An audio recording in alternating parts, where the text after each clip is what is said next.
Kemudian yang selanjutnya ada pertanyaan bahwa ini dari seorang wanita, saya seorang single parent ya.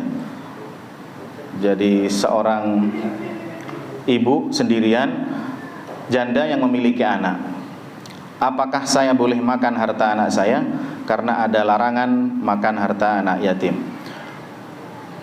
Para jemaah yang dirahmati oleh Allah Subhanahu wa taala, Allah Subhanahu wa taala berfirman dalam surat An-Nisa ayat 10, "Innal ladzina ya'kuluna amwalal yatama dzulman innama ya'kuluna fi butunihim nara wa sayaslawna sa'ira."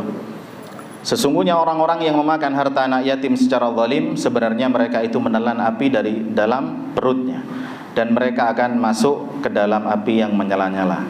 Ini ancaman bagi orang yang makan harta anak yatim secara zalim. Kemudian yang kedua dalam surat Al-Isra ayat 34, Allah Subhanahu wa taala berfirman, "Wala taqrabu malal yatim illa billati hiya ahsan hatta yablugha ashuddah wa aufu bil ahdi innal ahda kana mas'ula." Dan janganlah kalian mendekati harta anak yatim kecuali dengan cara yang baik, dengan cara yang baik sampai dia dewasa, dan penuhilah janji karena sesungguhnya janji itu pasti dimintai pertanggungjawaban. Jadi memang kita diperintahkan oleh Allah Subhanahu wa taala untuk berhati-hati tentang harta anak yatim ini bagi orang yang merawatnya atau wali yang merawatnya, termasuk dari ibu yang merawat anak ini. Kemudian Allah Subhanahu wa taala berfirman yang lebih rinci lagi dalam surat An-Nisa ayat 6. Allah Subhanahu wa taala berfirman, "Wabtalul yatama hatta idza balagun nikah."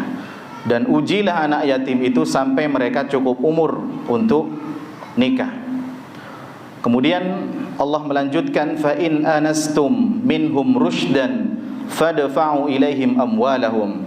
Kemudian jika menurut pendapatmu mereka telah cerdas, pandai memelihara harta, fadfa'u ilaihim amwalahum, maka serahkan kepada mereka harta-harta mereka. Kalau anak kecil mungkin dia dapat warisan, mungkin dia dapat harta dari keluarga ayahnya, atau dia dapat pemberian dari orang lain, maka kita wajib menjaga harta anak yatim tersebut.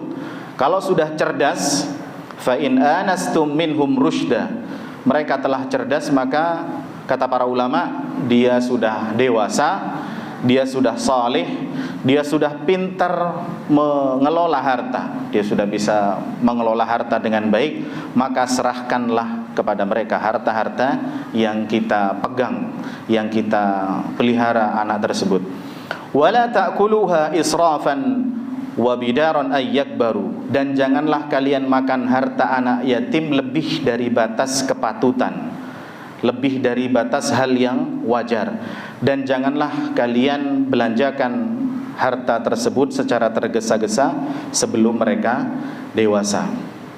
Kemudian Allah Subhanahu wa taala melanjutkan, "Wa man kana ghaniyan falyasta'fif."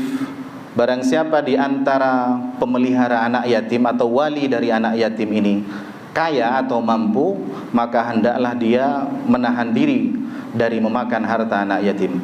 Wa man kana faqiran falyakul bil ma'ruf, dan barang siapa fakir atau miskin wali tersebut atau pemelihara anak yatim tersebut, maka boleh dia memakan harta anak yatim tersebut menurut hal yang patut, hal yang wajar.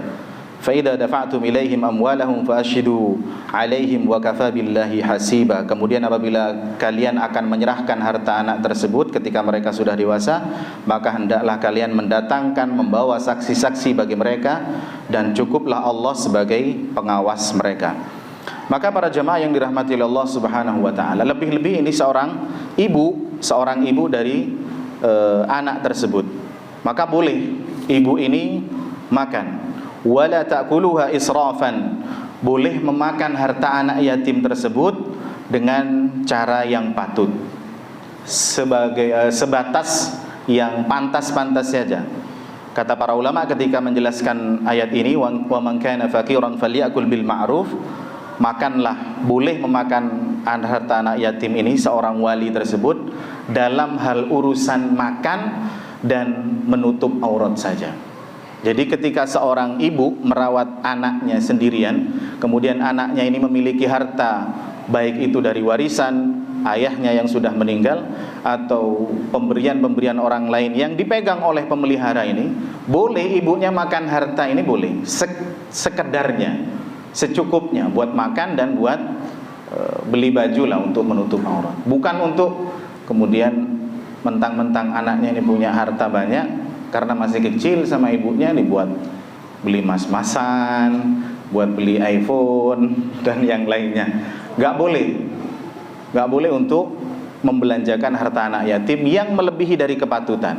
Cukup untuk makan dan beli pakaian untuk menutup aurat saja. Tidak boleh lebih dari itu. Kalau misalkan pertanyaan ini, maka kesimpulannya atau jawabannya, boleh seorang ibu atau pemelihara anak yatim memakan harta anak yatim tersebut sebatas yang baik-baik saja, yaitu sebatas yang patut, yaitu urusan makan dan baju untuk menutup aurat. Tapi yang lebih bagus adalah kata Allah Subhanahu wa taala, "Wa man kana ghaniyan falyasta'fif." Ketika wali atau pemelihara anak yatim ini mampu, maka cukupkan dan menahan diri dari memakan harta anak yatim. Hadza wallahu a'lam bishawab. Mungkin hanya itu yang bisa kita sampaikan pada pertemuan kali ini. Mudah-mudahan Allah Subhanahu wa taala memberikan kepada kita taufik agar kita istiqamah dalam mempelajari syariat Islam, dalam mempelajari ilmu ini, terutama ilmu yang bersumber dari Al-Quran dan As-Sunnah. Assalamualaikum warahmatullahi wabarakatuh.